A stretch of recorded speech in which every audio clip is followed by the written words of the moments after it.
So, Preston, I wanted to talk to you about this article I saw recently from CBR.com, which stands for Comic Book Resources, and it's titled "The 10 Harsh Realities of Rewatching Game of Thrones."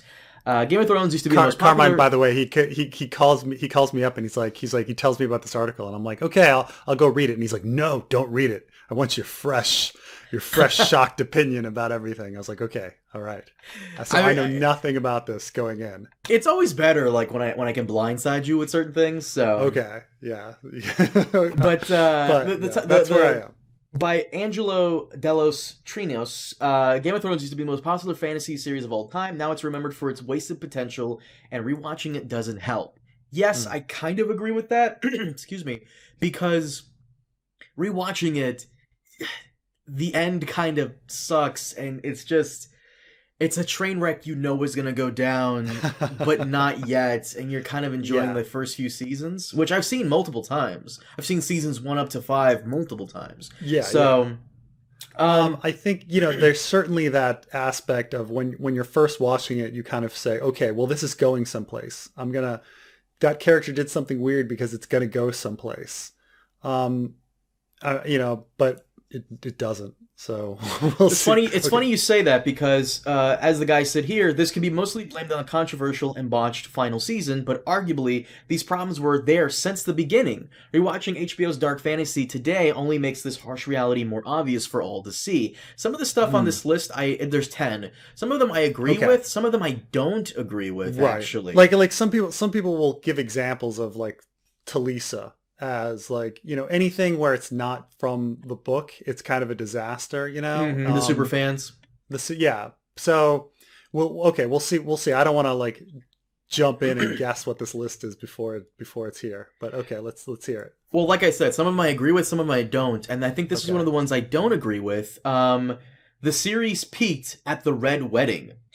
Game of Thrones has Hmm. countless memorable moments, but one of the most infamous is Season three's Red Wedding. Here, the heroic Starks were ruthlessly slaughtered by the traitorous Boltons and Freys. The massacre sent shockwaves across the world and was praised for its daring brutality. However, this was as good as the series would ever get. Time and time again, the series tried in vain to top the Red Wedding with an even bigger display of violence, as in the Great Sept explosion. The Red Wedding's success trapped the series in a loop as it was stuck trying desperately to recreate the moment that cemented Game of Thrones' unforgiving reputation instead of pushing the series forward. I kind of disagree with this.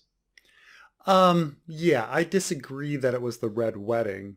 I Oh, mean, yeah, yeah. first of all, I think that Game of Thrones peak is season one. I mean, What? seasons. Wait a minute. Right. No, I mean seasons two and three are great. I have no like general problem with seasons two and three, Hmm. but let's be honest, like they're not better than season one. No, season Like, one, I think, is the gold standard for any book to yeah, show or movie adaptation ever. yeah. I mean, you just can't beat it. Not that the Red Wedding, it was a great moment, but it didn't the everything else not comparing to the Red Wedding is not the Red Wedding's fault. It's the fact that like you're past book material, and so nothing's going to shock you.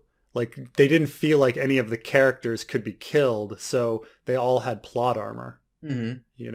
Like if there was some shocking moment in the middle of season five where Jamie or Arya, just dies, we'd all be, pretty blindsided. But that never happened. See, I don't know. I, Hmm. I think season five is when Game of Thrones really peaked because, and I understand a lot of people like to give season five a lot of flack because the Sand Snakes and yeah, sure, fine, Yeah, yeah. whatever. But that aside, there's a lot of Game of Thrones esque moments, a lot of memorable moments in season five that Hmm. people just keep forgetting happened. Like the Night's Watch betrayal of Jon Snow, Cersei's Walk of Shame, Shireen's burning is one of those insane things. Yeah. Stannis' last stand for me. The Hard Home episode, uh, Kill the Boy and Let the Man Be Born. There's a lot of really great Hmm. moments that for some reason people keep forgetting happened in season five, and all they remember is bad pussy, bad pussy, bad pussy. Well, right. I still think the first three seasons are really great, and season Yeah. four is pretty good. Hmm. Like I still believe that. Um, but I do think the plot armor was a problem. Just think about John dying in the show and how everyone, like, no one thought he was dead. Like, no one. Everybody's just like, well, he's not dead. To be fair, we like because we read the books, we look at it from like a book reader perspective. But I know a lot of fans who did not read the books thought he was truly gone. All right. All right. I mean, this was a debate among even book fans for a long time, whether Jon was truly gone. He could still be Ned, gone. You don't know. George could pull a fast one. No, I mean, I mean, if he ever writes anymore, but Oof. I would like, I think it might be a better story if Jon is gone, or at least never a point of view character again. But I don't know. I mean, I suppose That's a good there one, has to be actually. people out there. There has to be people out there that believe that Jon died in that finale. But I just saw so much stuff that's just like, no, Jon's not dead, and that's because the show made Jon into more of the protagonist than the book does. The bathroom sign. Yeah, absolutely. Gotta But have also it. just cover art. You open up the DVDs and it's Jon on one side and Danny on the other, and Mhm. how that's portrayed. Um, it was not presented as an ensemble. It's presented as like a Jon and Danny story, right? 110%. And you brought up a very great point for the books. And if when you do your, John chapter or whoever is over there on the wall, um, even if he does get resurrected, he's no longer a point of view character because Yeah, he died. I like that. I right. like that little thing. That's gone. Um, Yeah, I mean, a lot of people think that might be the case just because fitting all of the point of view chapters into the Winds of Winter is really, really difficult. And Melisandre was introduced in A Dance with Dragons kind of needlessly because she's in a chapter in which Jon is in half of the chapter. So that, like, Jon, it could have been from Jon's perspective there anyway. The only thing that we got out of it was a little bit of like doubt about Melisandre's magic abilities, like grounding her, making her into more of a charlatan. mhm. That was the only benefit of kind of having the Melisandre perspective. But it could have been done without giving her perspective. But it was sort of like warming us up to the idea that in the next book, at the wall, the perspective is going to be Melisandre. It's not going to be Jon. And so a lot of people think that, maybe Jon, at least in the Winds of Winter, will not be a perspective. But Oh, by the way, real quick, just so the audience is aware, I don't know if you guys can hear this, but if you hear any purring in the background, I promise that's not me. That is my cat who came in here. And or your harem. don't, oh, dude, don't even start with that one. Number nine. This is actually something I've argued for way back when I started my channel. It started doing Thrones content, and I argued in favor and in agreement with this point. Number nine. The excessive sex and violence amounted to nothing. Extreme sex and violence were practically Game of Thrones' calling card, so much so that the gratuitous nudity and murder happened at least once in every episode. The show's defenders claim that these were necessary for the story's deconstructive goals and themes, but the series' conclusive big picture says otherwise. Brutal deaths and injuries were only really there for shock value's sake, while the series never really bothered to properly analyze the sexual violence on display. Instead, it portrayed the assaults as necessary for its female characters' development and toughening. In hindsight, Game of Thrones had a very immature understanding of sex and violence. So I kind of agree with this, but I Yeah, I also mean, kind of disagree yeah. with it. Like for certain characters, it's appropriate. Like Mm, for Tyrion and Theon, and I guess you could argue for Dany in the first season. yeah. I don't see the need for Dany to have any more sex or nude scenes after season one. It's kind of Yeah, no, I mean, pointless. I have to agree with it, even though I know that D&D were smart enough to know that like they're smart enough to know that the message of A Song of Ice and Fire is anti-war and anti-violence fundamentally.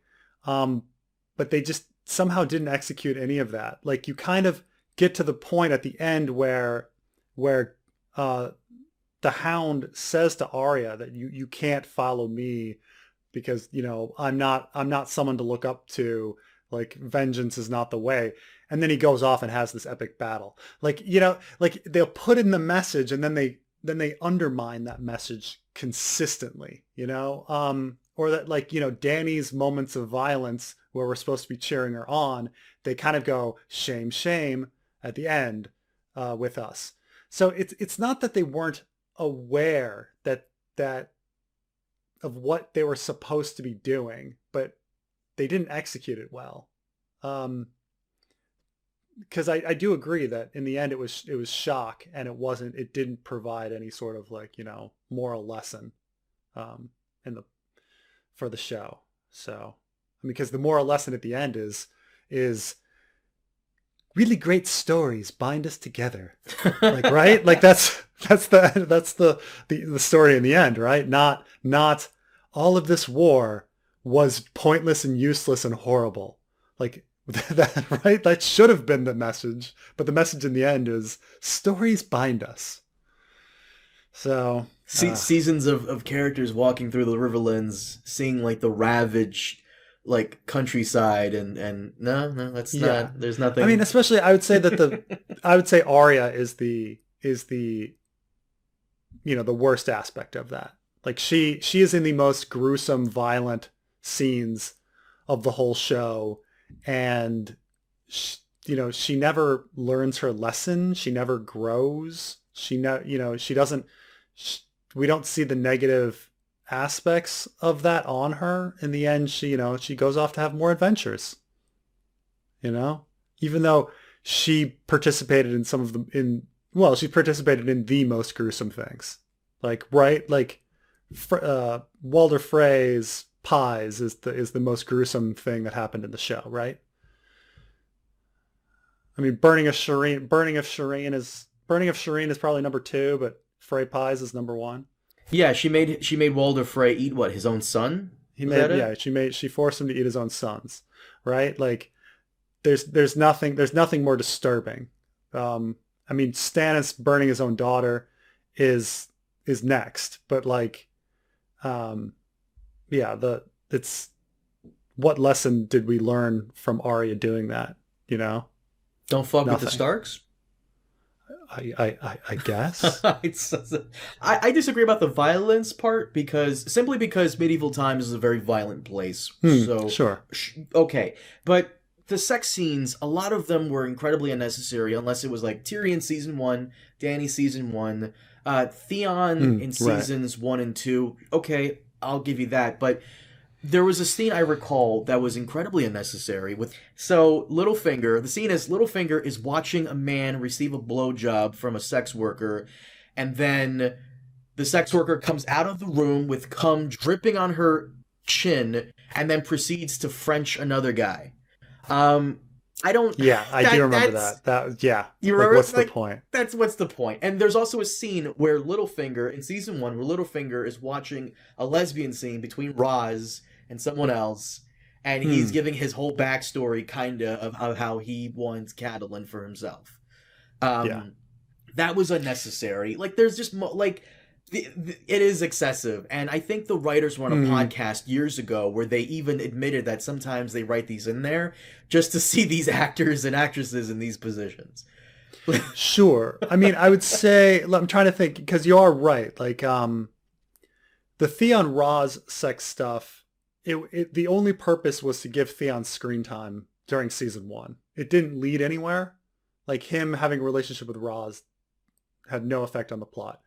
But it's also to show him as like kind of like not really a playboy, but like how the scene with him and Roz, and then later on with him and Osha, where he's not really having sex because he's a charismatic guy who gets it easy. He's just, you know, kind of a shallow douchebag type of guy who has really nothing really going for him other than he's like, you know, yeah, I guess so. And they're establishing Tyrion one way, and then Dany and Drogo's sexual relationship is a relevant plot point because it's specifically how she gains control over him. And I would argue later on, Loras and Olivar's sex scenes are relevant to the plot.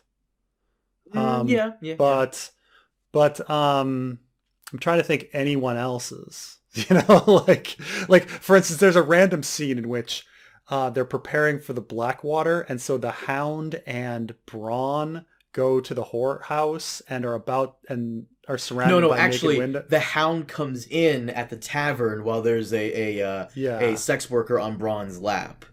right. And you think, oh, they're gonna fight, and then they don't fight. And then you're Right. like, well, what was the point of that? Just so we could see some naked women, you know? But yeah, no, you're right that they don't really lead. None of it leads anywhere. Like most of these sex scenes. Like, you don't have to have, and I appreciate these because Anna Chaplin, who played Talisa, very gorgeous. You don't have to Hmm. have a Robb Stark, Anna Chaplin, or Talisa sex scene. You can give us the impression. Maybe it's him. Maybe it's Robb. He's kind of like, naked from the waist up, and he's reading a letter, and you can see Talisa in the back, and the implication that they had sex. That's fine. The implications are fine, but actual full blown sex scenes, I think that's just HBO being HBO. That's what they It were is known for. it is HBO being HBO. It's HBO signature. Like, um yeah, you just having it there for the sake of it. But The funny thing is, like, sex scenes at this point are just kind of whatever. Like, back in the day, yeah, before the internet was like really in there. that's eh, the way people got nudity and right. got sex was through these little teasings on HBO. And like these are the days in which uh, young kids would listen to the Playboy channel through the squiggly lines. I don't know if you know what I'm talking I about. don't actually, but I Oh, get I kind of. so back in the day, when you got a cable box, um, they would unlock certain channels that you paid for, Mm, and so but when the stuff that was unlocked still had the audio, and then it would have squiggly the picture would be squiggling around, mm. so you couldn't see it. Well, sometimes like the squiggles um would not squiggle so much and you could sort of see something. And so, it was just kind of this like very little boy thing of like watching the Playboy channel and looking through the squiggly lines and trying to see a boobie. Like it squiggled up while listening to the audio. Like this was a yeah. I mean, this is what the world had before. And that's if you were lucky enough to even have cable, So like That was way back when, and now you can get porn on your iWatch. So yeah, it's exactly. but no, Yeah. it's HBO being HBO. Theon's sex scenes, it's him thinking with his cock, and drives forward later as to who he becomes, and like Daenerys Drogo relevant, but like the scene in season 3 where Dario comes to proclaim his loyalty for Dany, and she's bathing, and she gets up, and you just see her breasts. I Hmm. mean, Emilia Clarke is hot. I like boobs, Right. but I don't feel like Sure. this is necessary. Yeah, Uh, no, it's true. It's true. especially if you're gonna go to a marine and not have like in the books. Correct me if I'm wrong. It's been a minute. Isn't there like a fashion style to have one breast out? It is. It's funny that when they had that opportunity, they didn't take They advantage didn't of it. take it. Like, so what's the Yeah. point?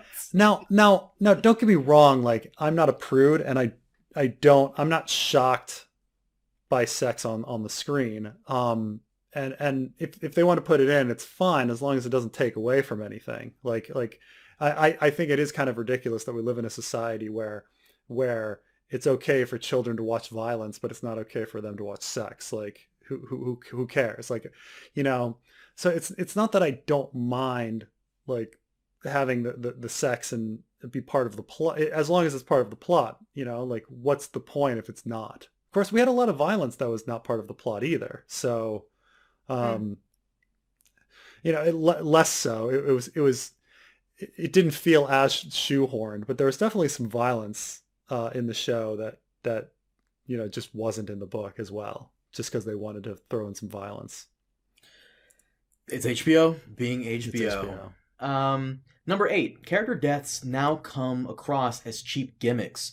If there's Mm. something more synonymous with Game of Thrones than wanton violence, it was major character deaths. The dark fantasy made a name for itself by promising not to spare anyone, and this was made clearest through Ned Stark's execution when he was a focal character. Though Ned's demise was pivotal, almost every death after it was not. What was once a truly mortifying twist became a predictable jump scare, so much so that viewers and even the show were more interested in counting down characters' death than following their personal journeys. This may have been a fun drinking game at the show's height, but it doesn't make for a good drama in a rewatch. I kind of disagree with this.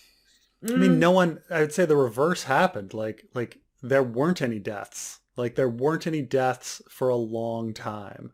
That truly mattered. That truly mattered. Of like really important, like characters, right? Like after the death of Oberyn, who by the way never got to be an important character because you think he's going to be an important character and then he's not. So it's not even Oberyn. He was a fan favorite. The fan favorite does not mean important. Right. I would say the big shockers are Ned dying, Jaime losing his hand, and the Red Wedding, right? And then I'm sure there's something else. What about Marjorie and the Tyrell clan and I mean the Tyrell clan, but that's that it takes the entire Tyrell clan like blowing up at once for it to be shocking. But even I guess Marjorie grew to be a fairly large character. It's just that she's not that large of a character in the books, so we just kind of go, oh, okay. But they grew her character in the show and then killed her off. I mean, I guess Marjorie and the High Sparrow, because he did it at the same time. High Sparrow I expected, but I did not expect Marjorie or Loras. That I did not expect. Yeah. Of course, Loras we hadn't seen for a while, so but yeah, the Sept, there was the Sept, but that was like a lot of B characters and not a single A character, right? Like not had they killed a single A character before before season 8, I want to say Elena, but she is a B, maybe even C character. That death was obviously, she just drinks poison. It's cuts to black. But yeah, I suppose Barristan, but he's almost just a B character too. I think you're right. Yeah. So, but then you start thinking of those top tier characters. Dany and Jorah, Theon, Asha, Yara, Cersei, Jaime, Tyrion, Jon, like none of them are dying. Not even Sam, like none of them are dying. Jaime. I don't think. See, this is where it's hard for me to agree or disagree, and I got to remain kind of neutral on this because at the same time, the opposite can be true. Like if you kill off, I don't know, if you kill off Jaime in season 6, well, now you're just killing Jaime off because you got nothing else to do, or now you're just killing Jaime off for a shock or whatever. But if you don't kill off Jaime, you'll get criticized the same way. I feel like it's damned if you do, damned if you don't. Well, I think the difference is that, when a death really is important and it changes the plot, like Ned dying has huge, huge implications. I mean, right? It causes the Northern Independence and it causes the war to start. Even Oberyn, who is, not a major character, his death is a major ripple in that it causes the entire Dorne plot. So you can say that these deaths matter, but when you finally get around to killing off Jorah, what did it do? Like when you finally got around to killing off Theon, what did it do? Like Sansa had to cry for 15 minutes. One could make an argument that Jorah was a piece of straw on the back of the Dany story, but he's just one piece of straw with everything else, Mance's death didn't mean anything. Now I'm thinking about it too. Yeah. Everything went on exactly as it would have had he been alive. So why would he still cross the wall? Right. And then they started trashing Mance, and granted, I wouldn't put all the blame on the show here because as much as people claim George R. R. Martin just kills off characters, he doesn't. Okay.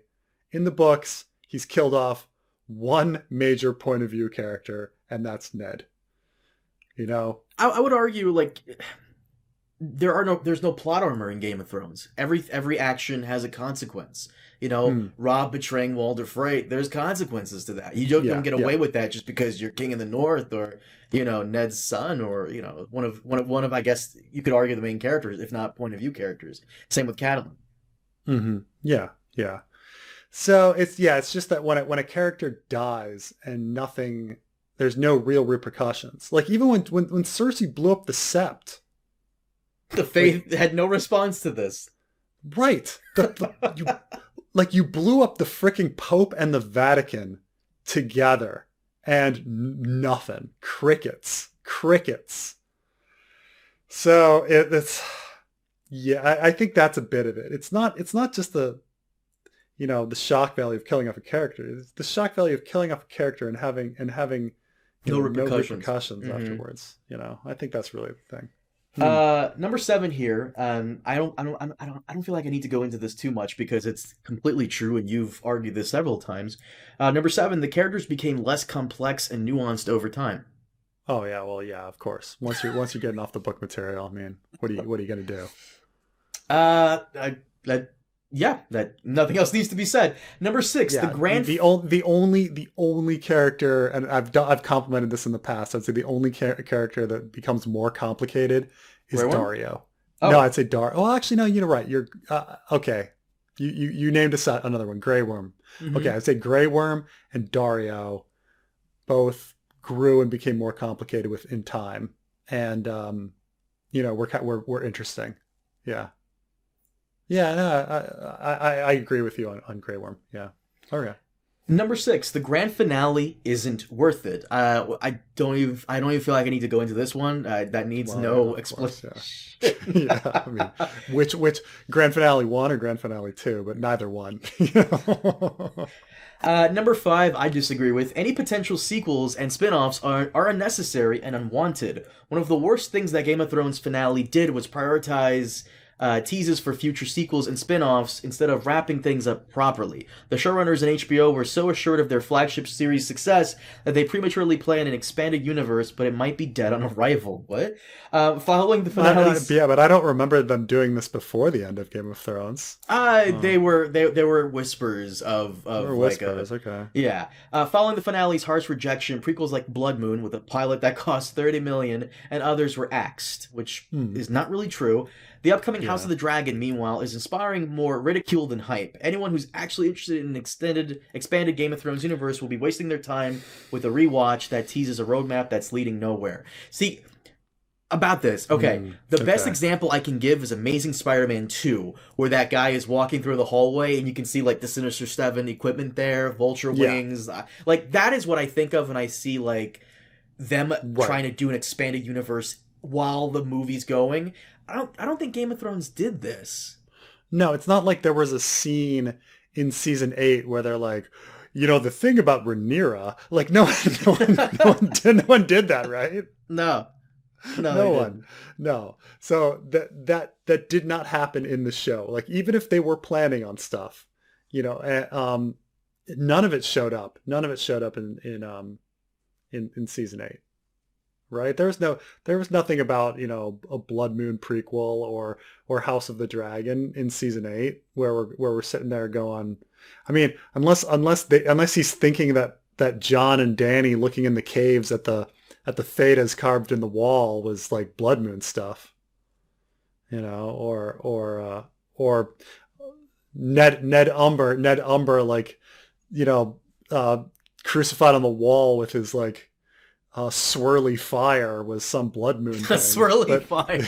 Or whatever it was, First off, and in your comment section I've seen it, in my comment section I've seen it. People are saying whenever we do House of the Dragon anything, someone's like, bro, who cares? It's true. You came to watch this video and comment on it. Clearly you care on some level. Yeah. That's the thing, is people there's gonna be this curiosity. Like I admit that like he's not completely wrong that the fandom has been traumatized by season 8, and they have really negative feelings about House of the Dragon coming out. But at the same time, like there's still this massive curiosity. Like, what's it going to be like? What's it going to be like? Like people can't look away. This is like when Attack of the Clones came out, right? Everybody's just like, man, Star Wars is ruined because the Phantom Menace was horrible. Yeah. And then, you know what they did? They went out and they fucking still went to Attack of the Clones and it sucked. True. And then they were like, fuck, I've been burned too many times. I'm definitely not going to go see Revenge of the Sith. And then they fucking still went out and went and saw Revenge of the Sith.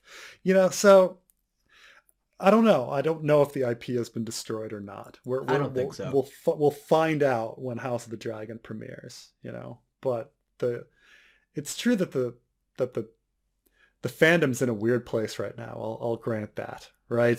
It's in a weird place. The fandom is cautious, if anything. It's because we've only had, you know, one series, and this whole expanded universe thing, House of the Dragon will really make or break it. So, yeah.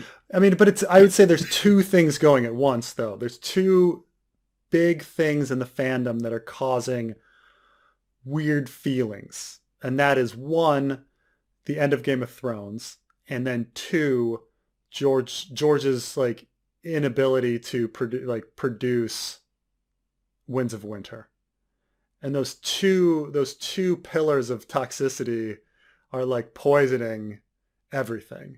And we'll see what happens. We'll see what happens. I'm saying they're justified. I mean, I'm part of those pillars. I'm like, oh God, you know. But like, there's definitely two things souring the IP.